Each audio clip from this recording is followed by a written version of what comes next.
started. So again, welcome to our webinar today on 3D and 2D interactive illustrations. Before we get started, just a quick review of the housekeeping rules. If you have any experience with joining the webinar or while the webinar is going, please use the questions function to communicate with us.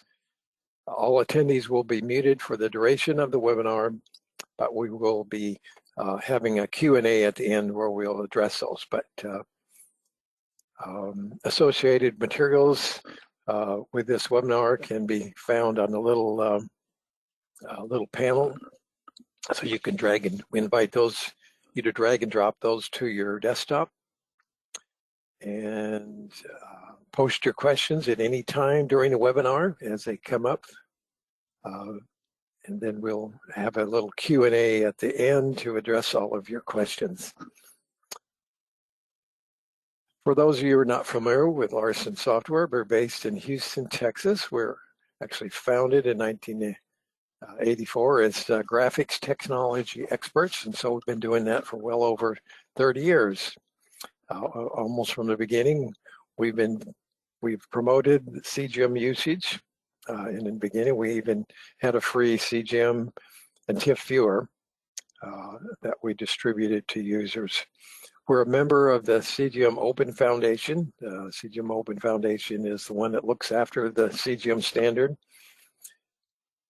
And our mission is to develop 2D and 3D technical illustration software, along with conversion and viewing solutions, all based on open formats. We were the developer of the first HTML5 CGM viewer that eliminated the need for plugins. We also introduced the first, and more recently, the first SVG profile to assist with the standardization of the file format, and also improve the interoperability with the CGMs. We currently participate in the aerospace industry's S1000D graphics and multimedia working group. So that said, let me now turn it over to David for the rest of our webinar. Thank you, Don. Good morning, everybody. Or good evening. Yeah, just to set the scene a bit, I've had a heavy cold, so and bad cough. So if I do go silent for a short period of time, you'll understand that I'm probably coughing in the background. So apologies for that if that does occur. Okay, so yeah, thanks again, Don. The webinar today is really all about interactivity and obviously interactive illustrations. And so we'll demonstrate with a series of demonstrations using, we'll work with 2D and 3D illustrations with respect to interactivity.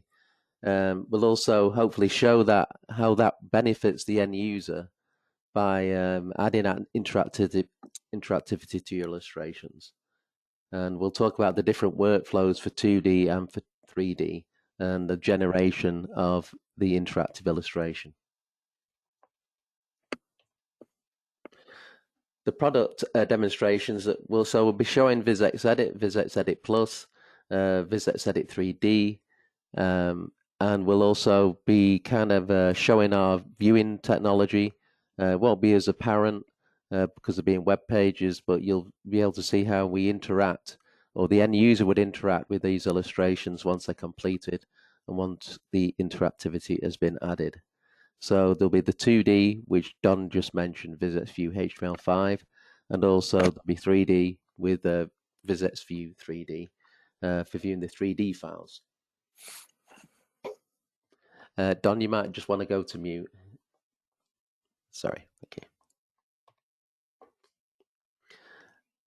So what are the type of illustrations that benefit from interactivity? And I think it's all the ones that you're aware of already. So exploded, spare parts illustrations. So for many years, 2D illustrations have been adding interactivity to link to spare parts list and so forth.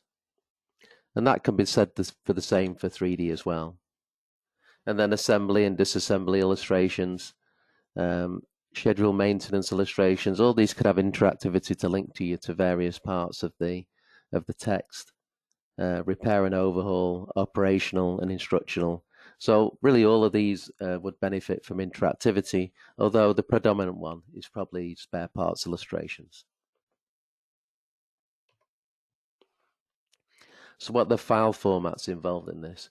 So up till recently, CGM was predominantly used for adding interactivity into 2D illustrations. But more recently, SVG has also been used, and it's just been introduced into the S1000D spec, so has more support now. But both of these file formats can support interactive or hotspots within them, so metadata that we can link to and then interact with text. With the 3D side on the right, we'd really usually start with the CAD data, and then we'd need to go from the CAD data into another format, which is more of a visualization format, a much lighter format, such as GLTF, which can also contain kind of metadata or information about the actual illustration that we can use to actually create interactivity.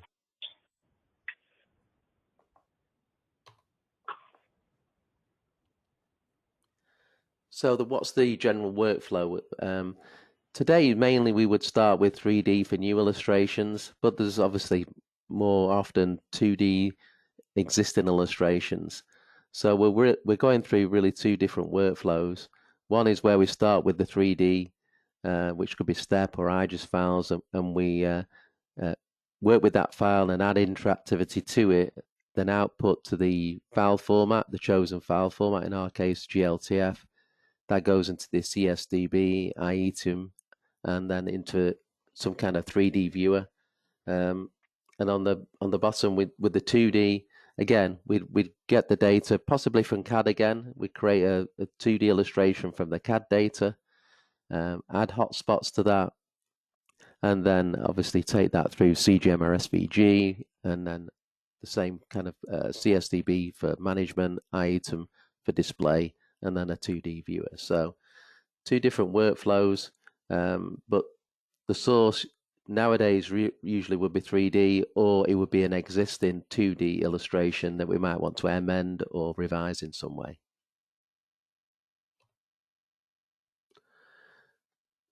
So I'm going to start with creating interactive 2D illustrations. Now everybody thinks probably a vector, but there's also still a lot of raster information out there. So there's still illustrations that have been scanned in previously. So we still probably need to work with those, and we can still add interactivity even to raster images as well, and still store those in an CGM or SVG file format, which can contain that metadata.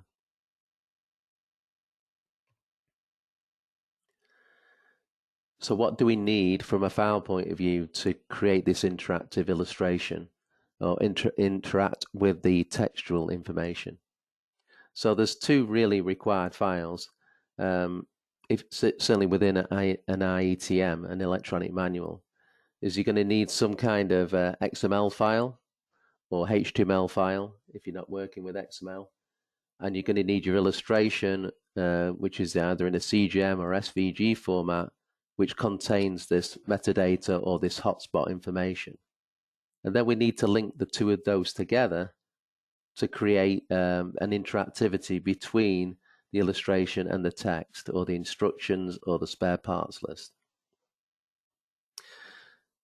In the S1000D world, you also have the ability to actually create a companion file, an XML file to the illustration, where you can add more than just kind of tooltips and just an ID.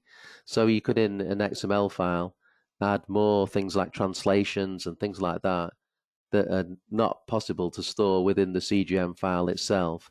So that's why it's called a companion file. In fact, it could be used really within any industry, but it mainly was pioneered by the S1000D community and commercial aircraft to actually store extraneous information into what they call a companion file. And we can talk about that a bit later on. Also, there was a new thing came out, not so new nowadays, this IMF file, which is similar to a companion file, but was also able to um, contain even more information about the graphic, such as kind of security details and so forth. So this is really only applicable to S1000D. I don't think it's been adopted very widely at the moment.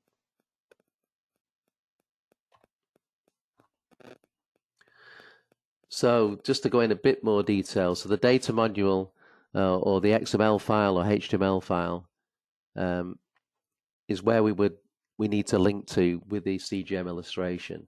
So we'd put the information, the metadata, the hotspot information, we go into the CGM or SVG file, and then that was where we actually would link to the XML. So we need to do that usually a unique ID that the XML can recognize. And that's really the beginning of really creating your interactive illustration. You have to create this hotspot.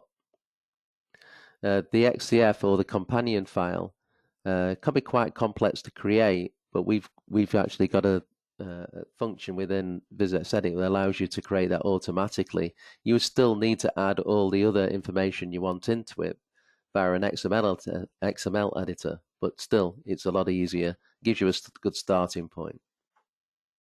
There's one kind of proviso here is that the CGM viewer that you're using actually can support the companion file. And the IMF, is I mentioned earlier, again, this is in the S1000D spec, came in 4.2. If you want to read up on that, it's quite a complex file format, but it really gives a really tight management of the graphic file as you would with the XML file.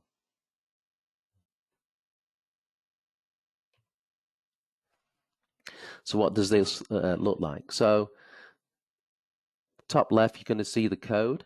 So this is where this is what would be in the XML file. So you can see that there's a structure to it. There's a hotspot with type, which a call out. There's an application structure, which is the name is one. So that really would go with the name function here. So application structure name equals one. So you can see that in the properties of the hotspot down here. And then the unique ID is hot001. So this is where the link now will work between the text, although this doesn't look like text, just looks like code, but it would look like text on our XML when it's previewed in our browser. So then the link would work between the two. So we click on the hotspot in the on the illustration, and it would link us to that particular part of the XML file, which in this case is probably a illustrated parts data. So we need the hotspot, we need the code within the XML to perform the link.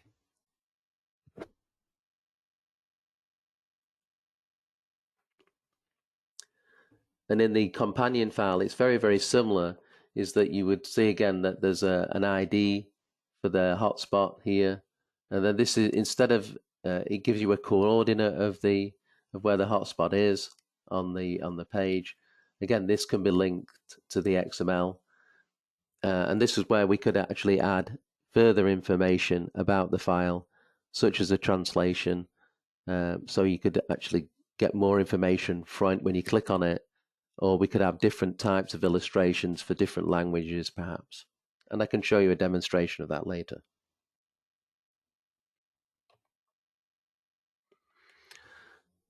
And finally, the IMF file, again, similar to the XCF, but it can contain a lot more metadata information.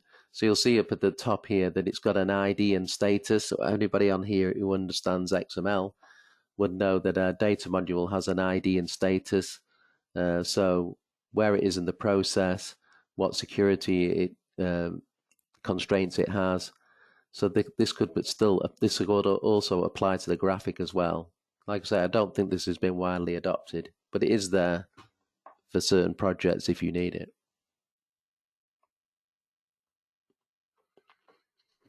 Yeah, so this is the ICN metadata file. I did do a blog on this some time ago. So if you want to learn more about it, I really recommend you go to the spec, S1000D spec, and learn more about the IMF and how it might benefit you or your project. More obviously, specifically if it's S1000D. So that's the IMF file. So now I'd like to do a quick demo of the 2D adding interactivity to 2D illustrations. I'm going to be using VisX Edit and VisX Edit Plus. We could have also got these from the CAD. I'm not going to show this today, but you could have got from STEP or IGES files through our VisX Edit 3D software, created a 2D, which you could also hotspot as well. But I'm just going to really focus on existing 2D illustrations today.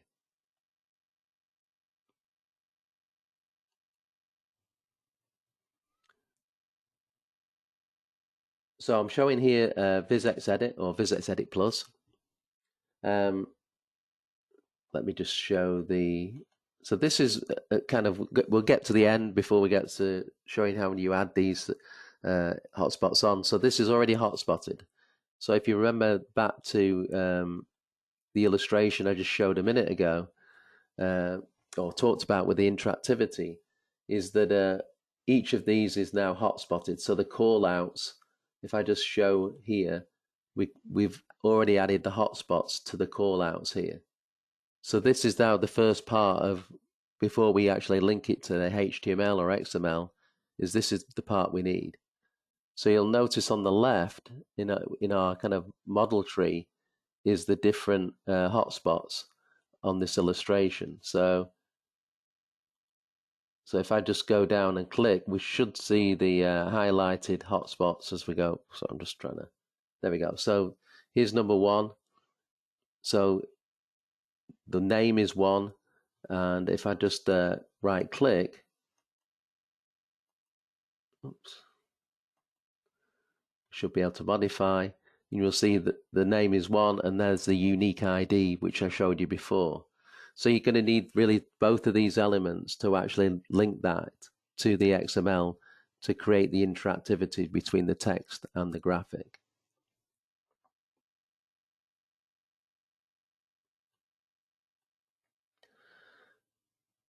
And I can also just, yeah, so I've highlighted, you can see here that I've highlighted all the hotspots.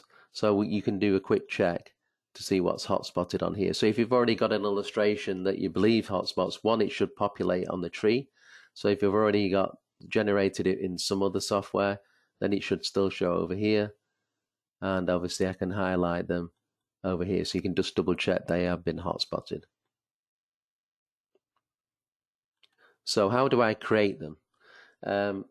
So we have what we call the call out tool.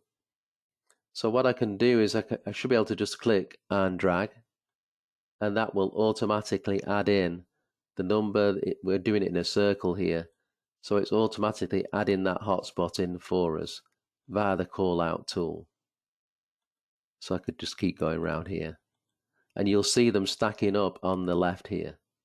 So it's a really straightforward way of adding hotspots to your illustration. We do have other ways that you can add hotspots as well. So here we can just drag a rectangle. So say you want to just say highlight a particular part of the illustration, not necessarily via a call out, then we could just drag over an area, and we can call this a hotspot as well. And we can add a screen tip if we want one. So just say comp on here and then say OK. And you can see now I've added this rectangle as our hotspot. So that's going to hotspot that whole area. So there could be circumstances where you need to do that. The other thing we could do is if I draw an ellipse down here, we can also turn an object into a hotspot as well. So it could be an irregular shape, and this will be hotspot 6. So again, you can see that that is a hotspot as well. So various ways of creating hotspots on this this illustration.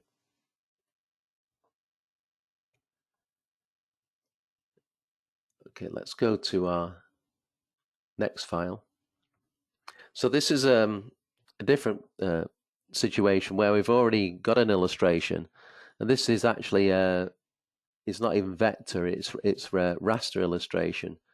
So it's been scanned in at some point. We can see the numbers on here, or the callouts have been done, but they've not been hotspotted at all. So in the plus version, we have an auto, what we call the auto hotspotter. So what this will do is providing we've set it up correctly. So in this case, we have some auto hotspotter settings here. I've nominated this has got 2 characters or numeric characters, 2 digits. So we can really do a lot of work in here just to clarify what the hotspot's going to be. And then I'll just run it by clicking on Start the Auto Hotspotter here. And you can see very quickly it's hotspotted these particular ones here. It did miss, we don't really know why it's missed out those on this one, but you could calibrate it further, or you could just use the rectangle hotspot to finish off these 2. But you could imagine if it was a lot more kind of call outs than this, then you could do this very, very quickly. And you just need to do a bit more calibration. Once you've done one, you've calibrated one, and the other, and it's typical of the VATs you have, you could do them pretty quickly.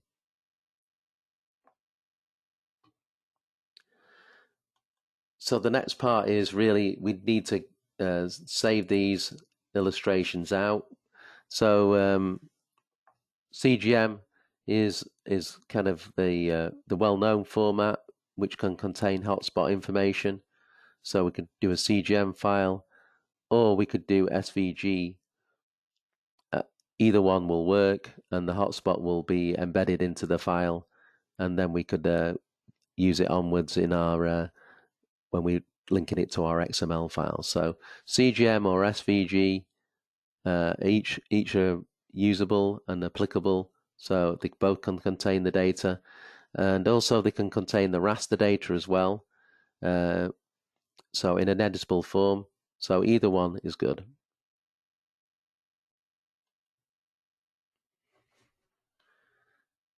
Now I did mention the XCF file.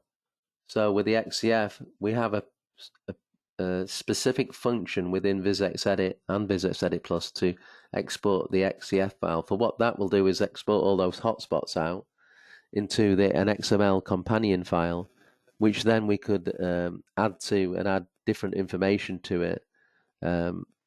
So we could then interrogate that file later on to when we're actually connected it to our textual information. So it's very straightforward. The XML file, you then probably need to open it in an XML editor or text editor to add the additional information that you need. But this is a good starting point. So let's just go to some real life kind of examples on this. So if you remember going back to that illustration, that when we had the interactivity, now we've got it linked to the, in this case, HTML. So as we move over the hotspot, you can see that it highlights the table. So this isn't a complete item, it just shows you how you would actually do this. So, and it should work in both directions. So if I click on the grommet here, it highlights it down here. We could highlight it more distinctly if we wanted to choose a better way of highlighting it, but you see that it's a two-way interaction. So that's because we've got the IDs are unique, and they relate to the hotspot back to the textual information.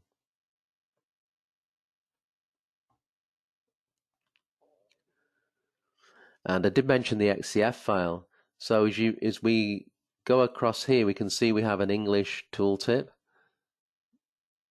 So as we move over, but if now we're linking to the XCF file, we might have a German translation of the tooltip. Just one example. and also we could have added another language in, Spanish. So this is all working. So we don't put this in the CGM file. This would go in the companion file. So I think you get the idea. Okay, so let's just go back to our slides. That really completes the 2D interactive illustrations. So let's move on to 3D. This is really a quite a different scenario about interactivity in 3D, where with 2D we have to really add all that information in. With 3D, we've already got access to a lot of the information already. Okay, so we'd start off with the CAD data, which could be in a STEP or an IGES format. From there, we're going to create a 3D technical illustration. We're going to use PhysX Edit 3D for the demonstration. But then we have to kind of use a format that can contain information that we're going to put into it, which we could link to still. So STEP's not, and IGES not really suitable. GLTF is a format we selected because we believe it is suitable. It's a light format, but it can also contain like animations and so forth. So it's really useful for actually displaying and distributing 3D information. But that can still link to the XML. So the GLTF can have IDs in it, like the CGM file, which we can link to and really make it interactive for the user. It could all still be stored in the CSDB, and it could then go through to the ITM. You just need some way of viewing that 3D data in the electronic manual or the browser, web browser. So as I think I just said, the major difference between 3D and 2D is that with 2D we need to add a hotspot to the illustration, the metadata. So this would usually require some kind of hotspot on a 2D illustrated parts illustration. In a 3D spare part illustration, really no hotspot is required because the data is kind of already built in, and I can probably explain that better in the demonstration. Because the 3D CAD file really has the benefit of a built-in data structure. It's already there, and as a result, we can really we can leverage that to create something really interactive quickly.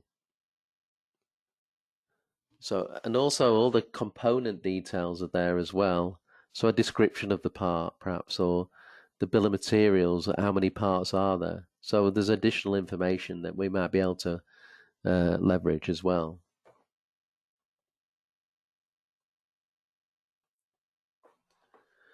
So we really have the ability to, with the 3D data, is to select individual groups of components or assemblies, move those, make them visible, rotate them.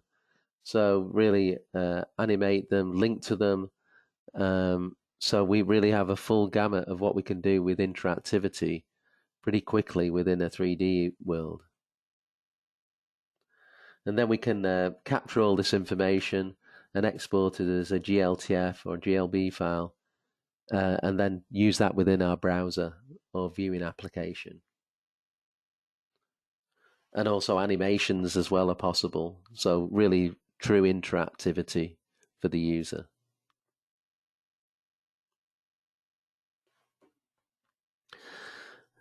So just a quick, I keep mentioning GLTF and GLB. If you're not familiar with it, it's probably worth investigating. It's an open format. It's managed by there's a web link up at the top there, the Cronus group. It's really a light format. As I said, it's open, so it's not proprietary to any particular company. Really makes viewing 3D within a browser very, very easy. There's no plugin required. It's very efficient, reduces file sizes down. It supports animation, which is important to us. So it really kind of ticked all the boxes for us as a way of distributing our 3D information. And plus it's got good support from industry like Microsoft and Adobe as well.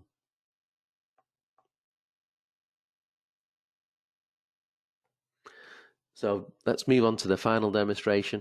I'm going to be using Visx Edit 3D, and we'll show the workflow, and we'll show some examples as we did before with the 2D information.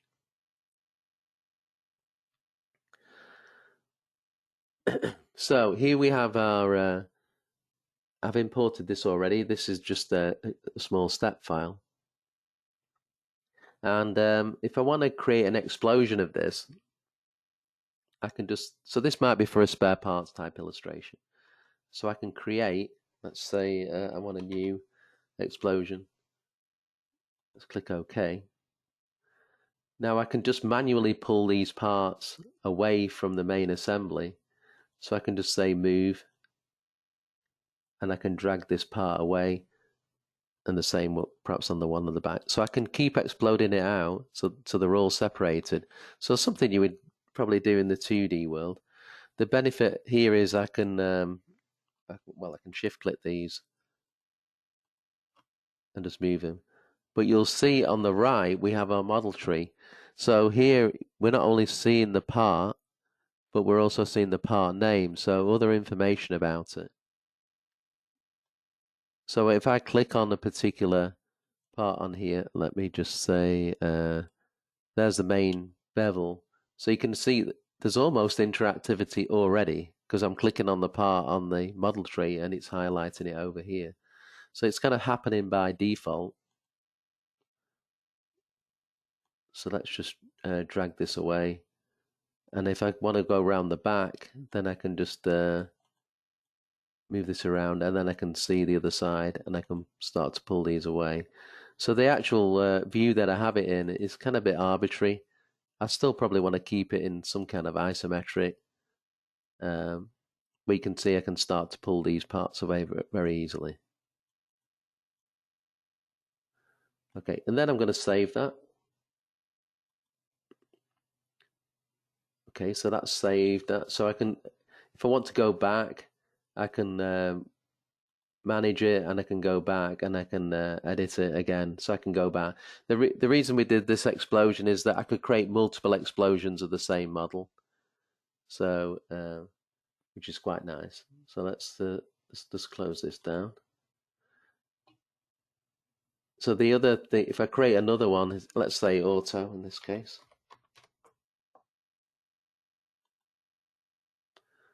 And instead of manual, I could say auto, and along the y-axis, so I could just drag this out. So you could quite quickly get yourself to a more of an exploded state, and then move these around individually as well. So this would be if you're really creating an exploded illustration for an illustrated parts catalog. We'd still have the option here to go to 2D, but if we're going to 3D, kind of all the interactivity is already there for us. And I'll show you an example of that.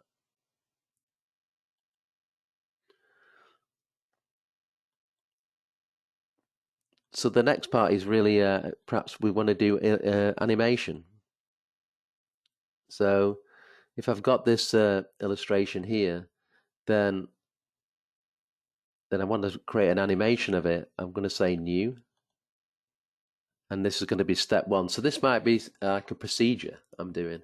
So this is step one of the procedure.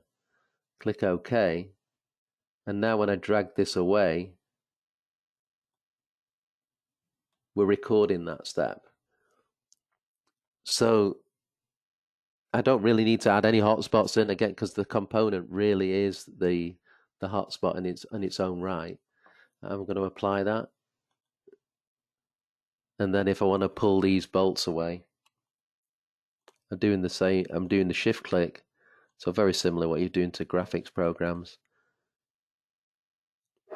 So that could be step one, is to remove that part and then the bolts and apply that, and then I'm going to say next step.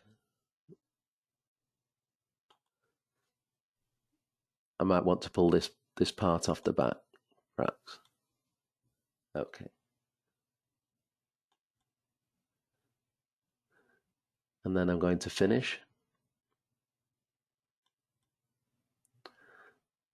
Or perhaps I didn't save that. So just if I play all now, it's going to play, it should play step 1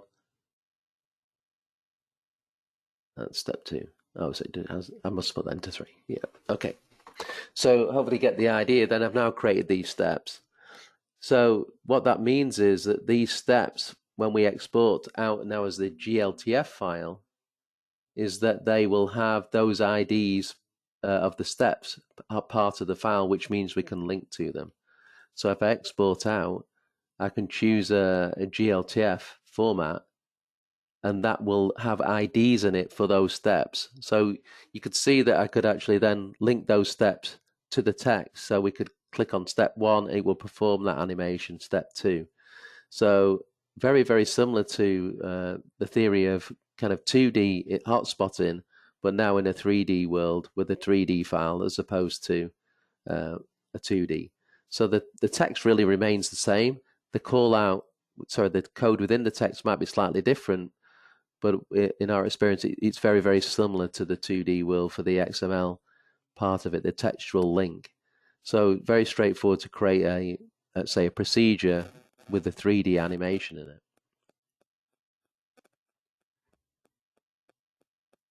Okay, so let's show some examples of that, which gives it some meaning.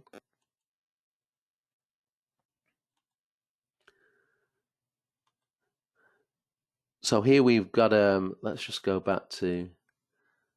So here we've got a 3D model. This is using our 3D viewer. On the right, we've got a parts list. So you should see I've clicked move over body, and the body on the parts list on the right is highlighted. So all we really need to is establish that link. Body the 3D data already has that property within it, so we can identify it, and then we can easily link it to the textual information. So in some ways, we're not having to add that information in like we do in 2D. It's already there for us. So then we've got a second illustration. Again, we click over, get hotspots really for 3 as well, because that could come through the CAD data, the model tree. So again, we don't need to add that information.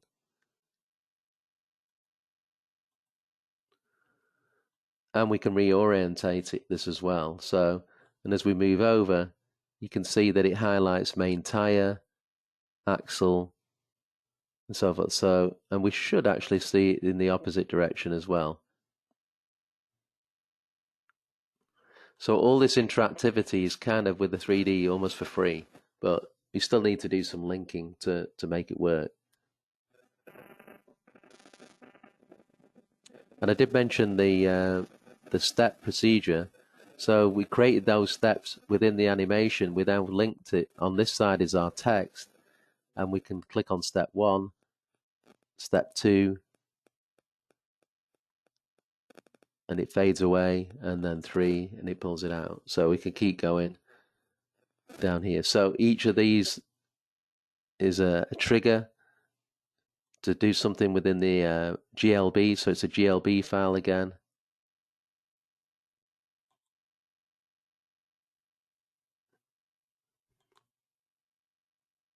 So you can see it pulls that. And then this was a caution. So you could add other things in there to alert the user. So the benefit to the user is that the end user is that he can interact with this. If it's a complex procedure, then he can obviously go through it step by step, and it actually shows him in 3D what he needs to remove. So a lot more information, and even cautions and things like that are still possible, just to warn him or her of things that might be going wrong with the hot part might be hot or whatever. So that's really how we would link the 3D to the 2D, sorry, the 3D to the text. Very similar, but interactivity probably easier to do within the 3D file. Okay, let's just go back to the slides.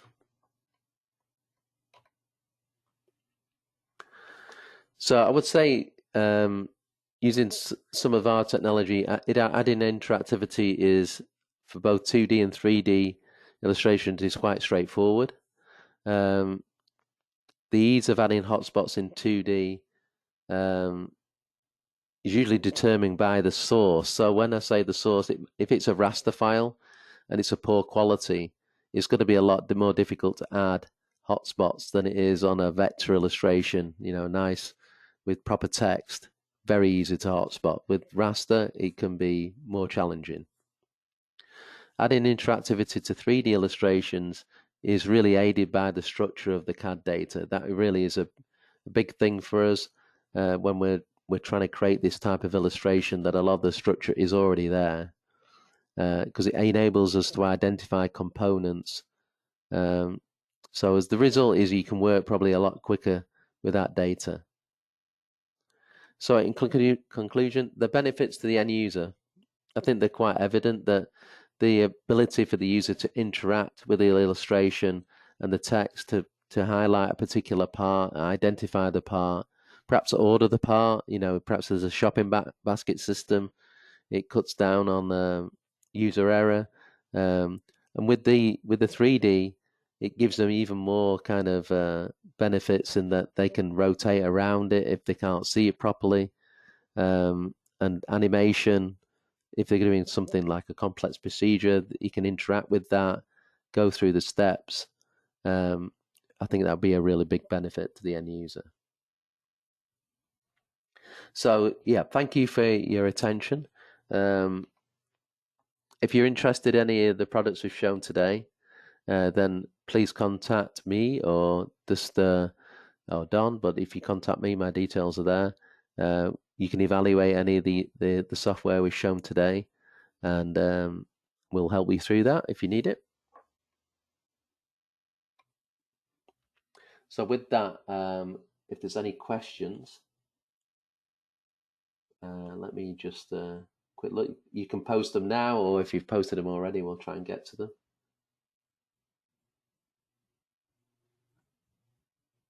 Okay.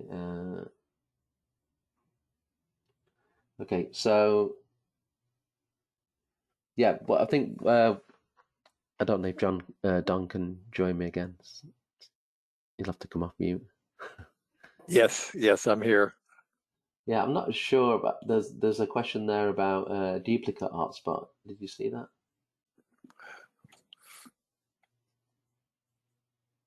Oh, yes. Uh-huh. I don't know if you can. I know it's a bit more of a support issue, but I don't know if you can answer that at all.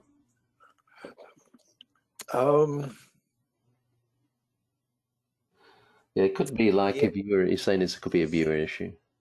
it could be a viewer issue with the, yeah, because I think, well, you addressed it too, I think a bit when you were Okay. showing the, in the demo, but uh, we'll get, um, the question, I guess, directly is, have other users had experience with this? And um, not directly. I know this particular user and their problem, and that seems to be a unique problem. But I think it's an issue with just getting the metadata right. In other words, using if you have duplicate parts, how do you highlight them? Uh, Okay. you have to Oh, I use see.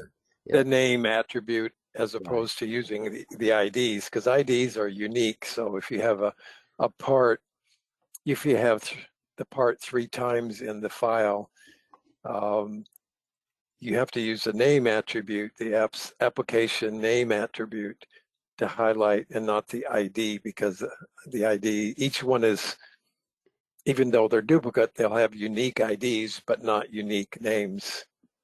Okay. So yeah, so that's, So the next thing is about SVG, is that like within VisX Edit, our native file format is still CGM.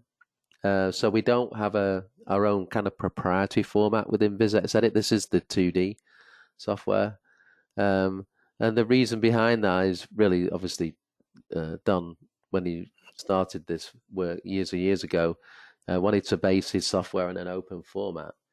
So how do we support SVG with hotspots? Is that really you're just working within the software, and at the end, you can export as SVG with that hotspot information included in it. So there's no real difference. You just export in a different file format. We'd still recommend. This is still our recommendation, is that you keep your CGM file and export as SVG if you want to view that in your browsing software. So the reason behind that is that although SVG is a really good display format, it was never really designed as a data exchange format. So the danger is if you kind of start archiving on SVG, even though it's part of the spec, you could potentially lose information especially if you were bringing it back into another piece of software that didn't do the original export. So it might be a bit controversial what I've just said, but I think it's still safe that you keep your files in CGM and then export as SVG if that's the display format that you want. That's would you agree with that, Don? Yes, I would agree with that. Yeah, and it's not. We're not trying to be protective about our own software or anything like that. We just think it's a good practice still to do that. So, if there's any more questions, could you please post them now? And or if not, then we'll close off the webinar for today. Oh, there's a phone call. So thanks everybody. My voice held out. I didn't really have a coughing fit, unfortunately. So thanks for bearing with us today. And yeah, we'll hope to see you on our next webinar coming up probably in a few months' time. So thanks everybody and have a great day. Thank you.